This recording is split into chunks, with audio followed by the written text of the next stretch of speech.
এই কি রে খবর করিস তুই? তো আমার ভীষণ পেছনে লাগিস। কোথায় কি করলাম? কি করলাম আমি? কি করলাম আমি মানে এটা কি? হ্যাঁ কি করলাম? এতগুলো রান্না কে খাবে? আমি না তুই? বাবা তোর কি রান্না করতে বলেছিস? আমি বলেছি না রান্না করতে। তুই চুপচাপ বাড়িতে শুয়ে থাক না। কি আমার মানে তুই আমার পেছনে লাগা ছাড়া কোনো কাজ নেই তোর? না কোনো কাজ নেই। তাহলে কাজ কর, তুই এখান থেকে চলে যা, বাড়ি থেকে চলে যা। তুই তাও তো ছাড়বি না, আমার পেছনে তো ছাড়বি না। না ছাড়বো না। কি আমার করবি? পেছনে ধরে আছে তোর পেছনে ভাই বাবু। আমি হচ্ছে বিষ্টু, আর এটা হচ্ছে আমার সবথেকে একটা মিষ্টি একটা সুন্দর বন্ধু, এবং বন্ধু বলবো না বান্ধবী বলবো কোনটা? আচ্ছা ঠিক আছে বান্ধবী বলছি, বান্ধবী লক্ষ্মী। আমার ভালো নাম হচ্ছে Vijay Lakshmi and he is my very good friend.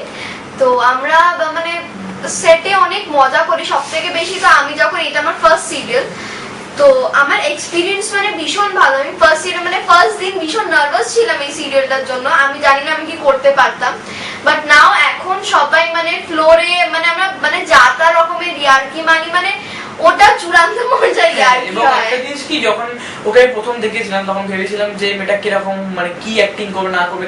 এর আগের প্রজেক্টে আমি লিড করেছিলাম, তখন আমার আগে হিরোইন ছিল যে তার সঙ্গে আমার সবকিছু ফ্র্যাঙ্কলি কথাবার্তা সব রকম কথাবার্তা হতো, কিন্তু ওকে দেখার পর মনে হচ্ছিল খুব শান্ত ভদ্র, আমি এর সঙ্গে আমার সেই বন্ডিংটা হবে তো। কিন্তু যখন ওর সঙ্গে আস্তে আস্তে বন্ধুত্বটা বাড়লো, কথাবার্তা বাড়লো, তখন মনে হলো যে না এই তো আমার থেকে অনেক ভালো। তো এখন বোঝা যায় যে ও আমার থেকে অনেক অনেক বেটার গুণ ভালো অ্যাক্টিং করে। এটা আমি ইন্ডিভিজুয়াল বলছি না, সবাই বলে, এবং এটা বাস্তব, সত্যিও আমার থেকে খুব খুব খুব ভালো অ্যাক্টিং করে। মনু দাদু আমাদের এখানে সবথেকে মানে বড় একটা আর্টিস্ট। মনু দাদু, রত্না আন্টি, পরান দাদু, তারপর লাবণী আন্টি, সকলের থেকে মানে কিছু না, অপু আঙ্কেল, সকলের থেকে কিছু না কিছু তো শেখা যায়। তো এভরিবডি মানে সবাই মানে একটু মনে করতে দেয় না যে আমি সব থেকে ছোট। হ্যাঁ এত ভালো ভালো মানে এক্সপিরিয়েন্স হয়, মানে ওরাও যে এত ইয়ার্কি মারে, এত ইয়ার্কি মারে, মানে প্রথম দিন তো আমি যখন দেখেছিলাম মানে পরান যেটুকু দেখেছিলাম তখন তো আমার বুকের ভেতরে ধাক ধাক মানে যাকে আমি একদিন টিভিতে দেখেছিলাম কাঞ্চন দা, মানে ভাবা যাচ্ছে না, মানে যখন তার সামনে এসে দাঁড়িয়েছে আমি মানে কি দেখবো, মানে কি বলবো, ঠিকঠাক করতে পারবো তো। তারপর পরে আস্তে আস্তে যখন তাদের সঙ্গে অ্যাক্টিং করতে চালু করলাম তখন মনে হচ্ছে না এটা কোনো ব্যাপারই নয়। তো ফার্স্ট অফ অল তো আমাদের ওখানে মানে ভীষণ ফার্স্ট ভেবেছিলাম, আমি তো ফার্স্ট ভেবেছিলাম যে কি হবে না হবে, বিকজ কাঞ্চন দা, অপু আঙ্কেল, তারপর পরান দাদু, মনু জেঠু, তো সবাই মানে এত ভালো, স্পেশালি রাবণী আন্টি ভীষণ কোঅপারেট করে সবার সাথেই, ভীষণ কোঅপারেট করে। তো এভরিবডি ইজ ভেরি কোঅপারেটিং। আর ইয়ে আমাদের যখন ফার্স্ট সিন হয়েছিল তখন আমি মানে এতটা মানে আমি যখন ফার্স্ট সিন হতো তো ভীষণ ভুলভাল করতাম। তো এরপর থেকে যখন মানে এখন তো আমি একটা শট ওকে করি, তো এখন যখন সুখদীপের এসপি হয় তো আই ইউজ টু স্টার্ট মানে কি করব ওকে, মানে আমি কি ওকে কিছুটা করে এনজি করাতেই হবে আমাকে যেভাবেই হোক। তো আমি এরকম অনেক রকম মানে আজে বাজে কথা বলি ওকে, তারপর ওকে ভীষণ টিজ করি। তো লাস্ট অবধি পদে পদে আমি ইনসাল্ট করার জন্য রেডি থাকি, যে কখন ওকে সুযোগ পেলে আমি ইনসাল্ট করব, এরকম হচ্ছে ব্যাপার। কি এদের কাছ থেকে অনেক কিছু শেখার আছে, মানে যেগুলো আমরা জানি না, আমাদের তো খুব একটা অভিজ্ঞতা নেই কারণ আমরা দুজনেই ছোট। ভীষণ মানে ফার্স্ট এটা প্রথম আমার ফার্স্ট প্রজেক্ট, কিন্তু মানে পুরো ফুল ইউনিট। আমি যখন মানে ফার্স্ট ভুল করতাম মানে সবাই বলতো যে বাবা খুব ভালো হচ্ছে, আরেকটা কর আরো ভালো হবে। মানে স্পেশালি আমাদের ডিরেক্টর সৃজিত আঙ্কেল, মানে হি ইজ অসাম, মানে ভীষণ মানে মাথা ঠান্ডা রাখে। এবং সাথে আমাদের যে অ্যাসিস্ট্যান্ট যারা আছে মানে সায়ন দা, পলাশ দা, সোমনাথ আঙ্কেল, সবাই মানে এভরিবডি খুব ভালো, খুব ভালো, ভীষণ ভালো। তো এবং আমাদের ইউনিট এত ভালো, আমি একটা ছোট্ট ঘটনা বলতে চাই, সেটা হচ্ছে আমাদের কিছুদিন আগে আমাদের একজন ক্যামেরা কেয়ারটেকার গেছিল, তার নাম হচ্ছে বাপ্পা। মানে ও আমাদের ইউনিটের সব থেকে জুনিয়র, ওর বয়স ছিল 16 বয়স ছিল, কিন্তু মানে আমি আর বিষ্টু আবার সায়ন দা আমাদের যে এডি, তো মানে আমরা ভীষণ ইয়ার্কি মারতাম ওর সাথে, বিকজ আমাদের এজ মানে এজ গুলো মানে মিল তো কিছুটা, বাট ওদের থেকে আমি সব থেকে ছোট ছিলাম তিনজনের মধ্যে, বাট সবাই খুব ভালো ছিল। কিন্তু দুঃখের বিষয় হচ্ছে সে কিছুদিন আগে মারা যায়, তার ডেঙ্গু হয়েছিল, ডেঙ্গুর সঙ্গে টাইফয়েড হয়েছিল। কিন্তু যখন ডেঙ্গুটা ধরা পড়ে তখন আমরা টোটালি শকড হয়ে গেছিলাম। তখন ওর জন্য ওর প্লেটলেট খুবই মানে 30,000 এরকম না 20 ওরকম সামথিং হয়ে গেছিল, তো রক্ত পাওয়া যাচ্ছিল না। তো আমাদের ইউনিট থেকে মানে ওর ব্লাড গ্রুপ ছিল ও পজিটিভ, তো আমাদের ইউনিটের এভরিবডি যারা যারা মেম্বার ও পজিটিভ ছিল তারা সবাই ওই জন্য ব্লাড ডোনেট করেছিল, কিন্তু আনফরচুনেটলি ওকে আর বাঁচানো যায়নি, ও কিছু আগেই মারা যায়।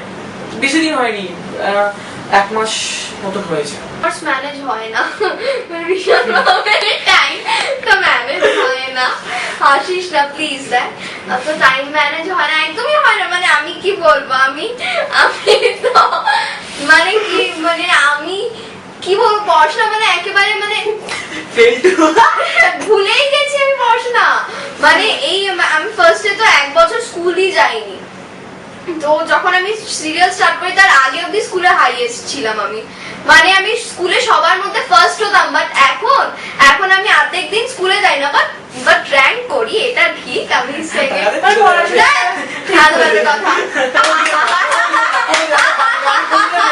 আমি 1 বছর পরীক্ষাটা ড্রপ দিয়েছি। হ্যাঁ, সেটা মানে কি শুদ্ধি ফেল করেছি। তারপরে ফেল করেছি, পরীক্ষাটা দিয়ে ফেল করে গেছি। অফ কোর্স ফেল করে, বাজে কথা নয়। পরীক্ষা দিতে দেয় কিন্তু পড়াশোনা করতে দেয়। হ্যাঁ, এটা আমাদের দুজনের ক্ষেত্রে হয়, পরীক্ষা দিতে দেয় বাট পড়াশোনা করতে দেয় না, সেটা তো হয় না। বাট ওর কলেজ তাও চলে, বাট আমার তো স্কুল চলে না একটুও।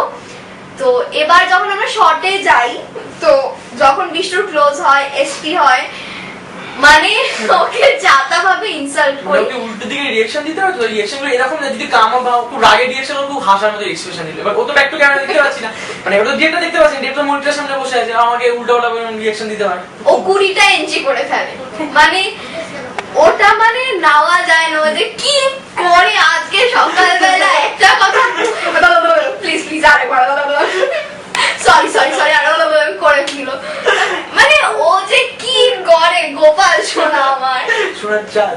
কি বলবো ওকে যে আমি কিভাবে ইনসাল্ট করে। মানে ওর সাথে আমার একবার ঝগড়া হয়েছিল, সেটা আমরা 3 মাস কথা বলিনি না, আমরা 3 মাস কথা বলিনি। ও তাও কথা বলতে চেষ্টা করতাম, আমি মানে ওকে দুচ্ছাই করতাম, মানে বই দিয়ে মারতাম, মানে চড় মারতাম, যা ইচ্ছা করতাম। ইনসাল্ট করতে পারলেও খুশি, মানে আমাকে ও আমাকে যেরকম আমি ইনসাল্ট করা যায় তাতেও হ্যাপি।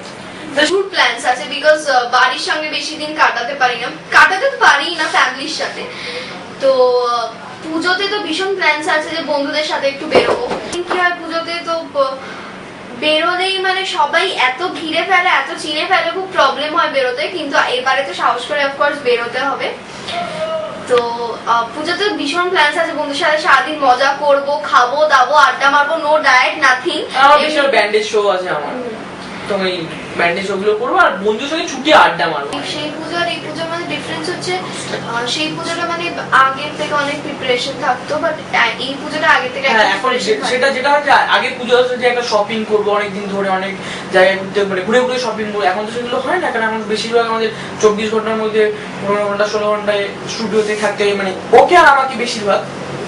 তো তেমন কোনো ভাবে প্ল্যানিং নেই, চেষ্টা করবো যে পুজোটাকে খুব ভালো করে এনজয় করার।